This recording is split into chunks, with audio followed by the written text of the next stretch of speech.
आप सुन रहे हैं जगत गुरु तत्वदर्शी संत रामपाल जी महाराज द्वारा लिखित पुस्तक जीने की राह।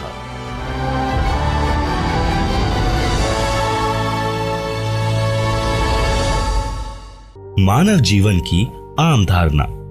जब तक यथार्थ आध्यात्मिक ज्ञान नहीं होता तो जन साधारण की धारणा होती है कि बड़ा होकर पढ़ लिखकर अपने निर्वाह की खोज करके विवाह कराकर परिवार पोषण करेंगे, बच्चों को उच्च शिक्षा तक पढ़ाएंगे, फिर उनको रोजगार मिल जाए उनका विवाह करेंगे, परमात्मा संतान को संतान दे, फिर हमारा कर्तव्य पूरा हुआ।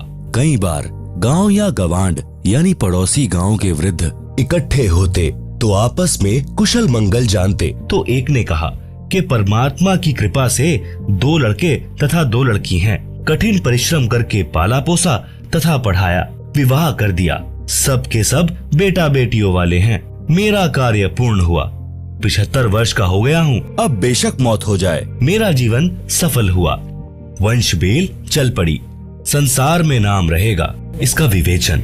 उपरोक्त प्रसंग में जो भी प्राप्त हुआ वह पूर्व निर्धारित संस्कार ही प्राप्त हुआ, नया कुछ नहीं मिला। एक व्यक्ति का विवाह हुआ, संतान रूप में बेटी हुई। मानव समाज की धारणा रही है कि पुत्र नहीं है तो उसका वंश नहीं चलता, परंतु आध्यात्मिक ज्ञान की दृष्टि से पुत्र पुत्री में कोई अंतर नहीं माना जाता। आशा लगी कि दूसरा पुत्र तो बेटा होगा, मगर दूसरी भी लड़की हुई। फिर आशा लगी कि परमात्मा तीसरा तो पुत्र दे, परंतु तीसरी भी लड़की हुई। इस प्रकार कुल 5 बेटियां हुई, पुत्र का जन्म हुआ ही नहीं। इस उदाहरण से स्पष्ट होता है कि न तो मानव का चाहा हुआ और न ही किया हुआ, जो कुछ हुआ संस्कार वश ही हुआ। यह परमेश्वर का विधान है।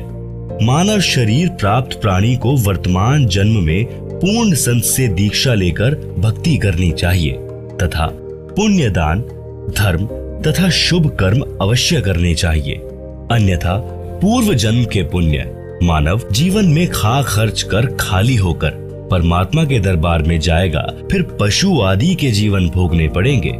जैसे किसान अपने खेत में गेहूं, चना आदि बीजता है, फिर परिश्रम करके उन्हें परिपक्व करके घर लाकर अपने कोठे या कक्ष में भर लेता है।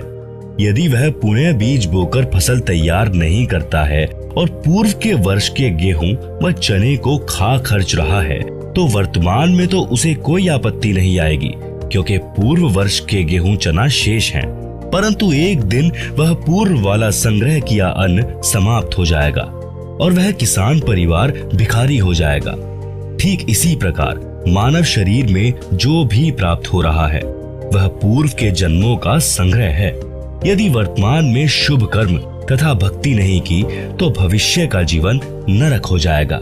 अध्यात्म ज्ञान होने के पश्चात मानव बुद्धिमान किसान की तरह प्रति वर्ष प्रत्येक मौसम में दान धर्म स्मरण रूपी फसल बोएगा तथा अपने घर में संग्रह करके खाएगा तथा बेचकर अपना खर्च भी चलाएगा।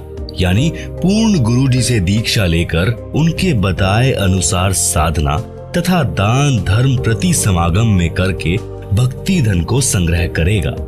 इसीलिए परम संत मानव को जीने की राह बताता है। उसका आधार सत्य आध्यात्मिक ज्ञान सर्व ग्रंथों से प्रमाणित होता है। जैसा कि पूर्वोक्त प्रसंग में एक वृद्ध ने बताया कि सर्व संतान का पाल पोस कर विवाह कर दिया। मेरे मानव जीवन का कार्य पूरा हुआ, मेरा जीवन सफल हुआ, अब बेशक मौत आ जाए।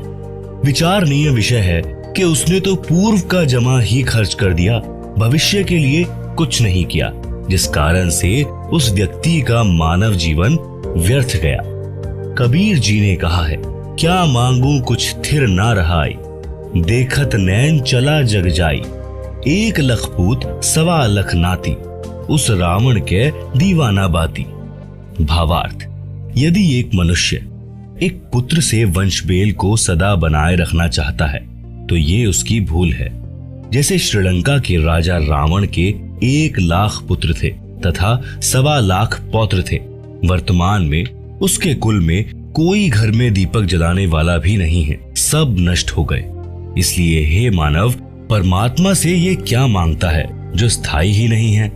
यह अध्यात्म ज्ञान के अभाव के कारण प्रेरणा बनी है। परमात्मा आपको आपका संस्कार देता है, आपका किया कुछ नहीं हो रहा।